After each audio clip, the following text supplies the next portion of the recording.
Hi, I am Guy, the Dredge Guy, and I'm going to show you how to use the VMI Edge Dredge Calculator app for Apple iOS and Android devices. In this video, I will cover how to use the Projects section of the app.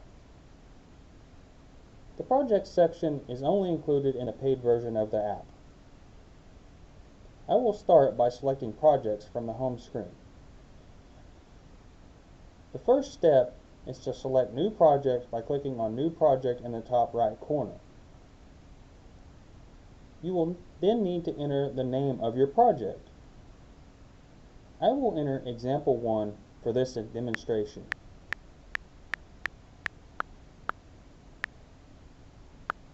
When you have entered the name, click Create Project in the bottom right hand corner of the screen.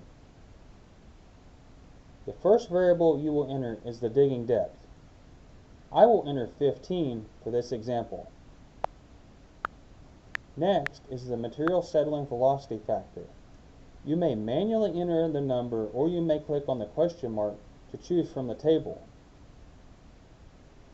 I will choose medium sand, mud, and clay mixed. Once you have selected the material factor you want, select OK at the bottom of the menu. Next is the static elevation rise above the body of liquid you will be calculating for. I will enter 20 for 20 feet above the liquid surface in this example. Now that I've entered these three inputs, I will select Next Step at the bottom right of the screen. For Step 2, you need to pick a dredge pump. Click on Pick a Pump for the pump selection menu to appear. Scroll up and down to choose the pump you want. In this example, I will choose the 8x8-25 recessed. Once you have selected the pump you want, click OK at the bottom right of the menu. Next, you need to enter the efficiency factor for the pump. This number relates to the performance of the pump in relation to its optimal performance. For example, I will use the plus button to adjust the efficiency factor to 95%, assuming the pump is slightly worn and produces 95% of its optimal performance. Next is the maximum pump speed. You may adjust the pump speed up to the maximum speed listed, but it will not allow you to exceed the maximum listed speed for the pump. For this example, I will change the speed to 1000 RPM. Next, you may add booster pumps. In this example, I will click the plus button and add one booster pump. Once you have your inputs entered, click on Next Step in the bottom right hand corner of your screen.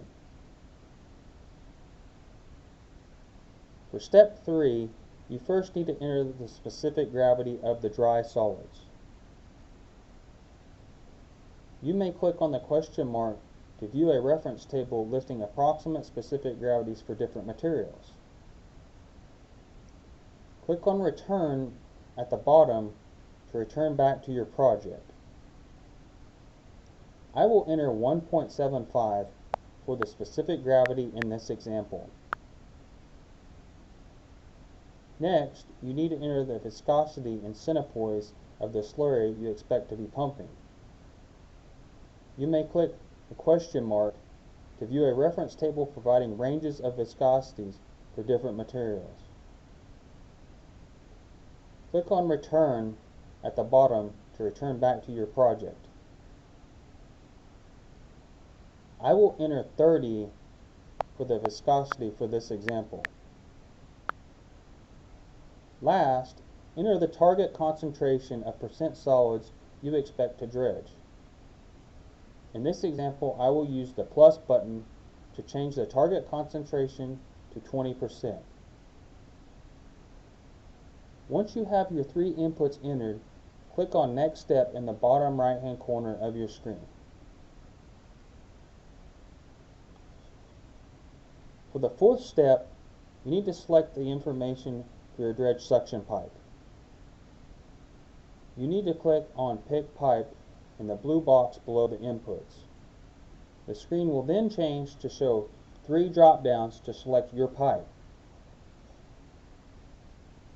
Click the first drop-down arrow at the top right of the screen to select your pipe material. In this example, I will select steel for my pipe material. Because I chose steel, another selection popped up for the pipe roughness. Click the drop-down arrow to the right to display the choices. In this example, I will select steel pipe, commercial, laminated, rusted. Next, you need to select the pipe type. Once again, click on the drop-down arrow to the right to populate your choices. I will select Schedule 40 Standard for this example. Last, you need to select the pipe size. Click on the drop-down arrow to the right to display your choices. I will select 8-inch for this example. Once you have selected all your pipe inputs, click on Pick Pipe in the blue box at the bottom, and the inside diameter will appear under the blue box. If you are finished with your pipe selections, click Return at the bottom of the screen. You will then be taken back to the suction pipe screen where your selection inputs will be populated for you. If you would like to change your selections, click on Pick Pipe again to change your choices. Otherwise, click in the input area to the right of length and enter the length for the suction pipe. In this example, I will enter 10 for the suction pipe length. Once you are finished with all the inputs for the suction pipe, click on Next Step in the bottom right-hand corner of the screen to continue. The fifth step is to select your discharge pipe. For this step, you once again need to click on Pick Pipe in the blue box below the inputs. The screen will then change to show the 3 drop-downs to select your pipe. Once again, click the first drop-down arrow at the top right of the screen to select your pipe material. This time I will select HDPE for my pipe material. Next, you need to select the pipe type. Click on the drop-down arrow to the right to populate your choices. In this example, I will select DR17 as the pipe type. Last again, you need to select the pipe size. Click on the drop-down arrow to the right to display your choices. I will select 10-inch for this example. Once you have selected all your pipe inputs, click on Pick Pipe in the blue box at the bottom, and the inside diameter will appear under the blue box. If you are finished with your pipe selection, click Return at the bottom of the screen. You will then be taken back to the discharge pipe screen where the inputs will be populated for you. The sixth and last step is to verify your inputs listed in the green boxes. If you need to change any inputs, simply select the previous step button at the bottom of the screen to go back and change your inputs. At any time during the input process, you can use the previous step and next step buttons to go back and forth.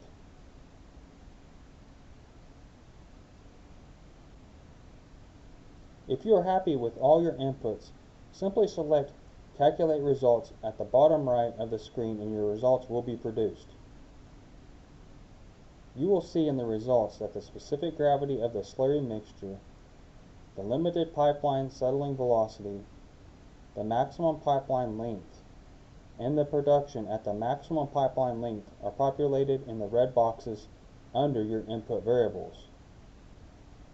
Below those results, you will see 3 graphs. The first graph displays the pump output in relation to the pipeline friction resistance for different pipeline lengths. The second graph displays the pump flow rate in relation to pipeline length. The last graph displays the pump production rate in relation to pipeline length. If you would like to save your results, simply click Save at the bottom right of the screen or select Cancel to delete the results. Once you save a project, it will then be listed on the project screen with the name you gave the project. To view the results from a saved project, simply tap on the saved project. Click the arrow at the top of the screen to return your project. To delete a project, simply slide the project image to the right by holding down on the project and sliding your finger to the right. You will then see Delete appear to the left of the project. Tap Delete to remove the project if desired. A pop-up will then appear asking you to confirm if you would like to delete the project. Select Yes or No whether or not you would like to permanently delete the project. This now concludes the tutorial on how to use the VMI Edge Dredge Calculator app project section. I hope you find the app very useful in assisting you with your dredging needs.